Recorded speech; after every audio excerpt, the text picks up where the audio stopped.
본 어항은 가로 300 세로 450 높이 350입니다. 전형적인 자반 어항으로 세로 방향으로 세팅된 어항입니다. 생물은 골든 백새우와 수초로는 하이그로필라인가요. 스펀지 쌍기 하나, 환수는 주 1회 30% 정도 합니다. 조명은 가정용 LED 30W, 시간은 6시간. 조명 간의 거리는 어항 상부에서 약 10cm 정도 떨어져 있습니다. 바닥재는 흑사, 극소량의 소일을 흑사 위에 살짝 뿌렸습니다. 그 이유는 세팅 초창기 흑사가 완전한 흑사가 아니라 오색사 성분이 섞인 관계로 반사되어 그리했는데 소일이 극소량이라 흑사 바닥이라고 생각해도 무리가 없겠네요.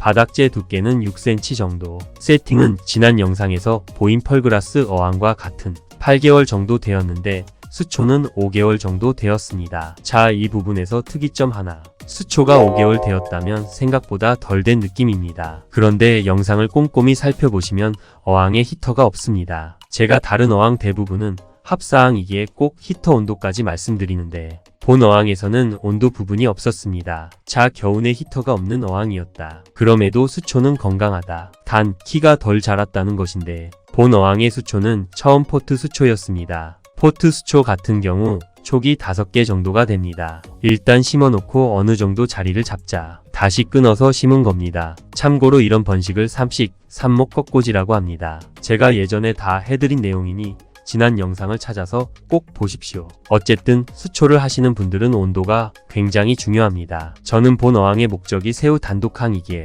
히터는 넣지 않았지만 수초가 목적이신 분들은 다르다는 겁니다. 제 경우 되려 수초를 동면시킨 겁니다. 그렇다면 영상이 업로드 되는 시점에는 어떻게 될까요? 수초는 깨어나기 시작을 할 겁니다. 자, 이 부분 다소 헷갈리니 다시 한번 강조해서 말씀드립니다. 새우 단독항이라면 온도는 제 경험상 영상 5도에서도 견딘다는 겁니다. 물론 이 정도 내려가면 번식까지는 힘들지만 죽지 않는다. 참고로 여러분들 집은 겨우내 실내 온도가 18도 정도 유지된다고 본다면 새우 단독항 일시 번식 잘 된다. 히터는 필요 없다. 그러나 수초가 목적이라면 최소 20도 내외는 유지하시라는 겁니다. 자, 여러분들 온도에 따라서 반응하는 것이 수초와 새우는 다릅니다. 그러나 집에서 하시는 분들은 걱정할 것이 없습니다. 그렇다면 제가 왜 이 얘기를 했을까요? 그건 바로 온도 혹은 조명을 이용해서 식물을 관리할 수 있다는 것을 말씀드리는 겁니다. 이를 식물 재배학에서는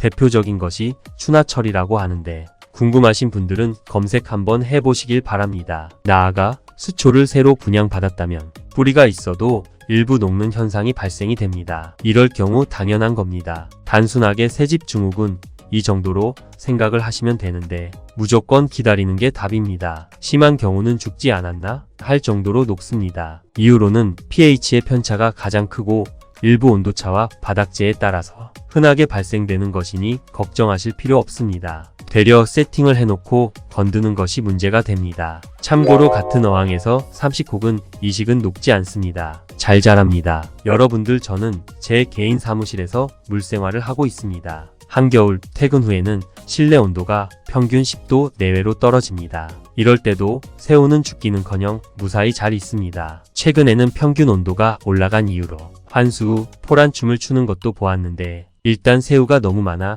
일부 다른 어항으로 옮겼습니다. 참고로 본 영상은 새우 일부를 다른 어항으로 보내기 전 찍은 영상입니다. 그리고 사료는 테트라비트 약간 뽕잎 한 장씩 그것만 주었습니다.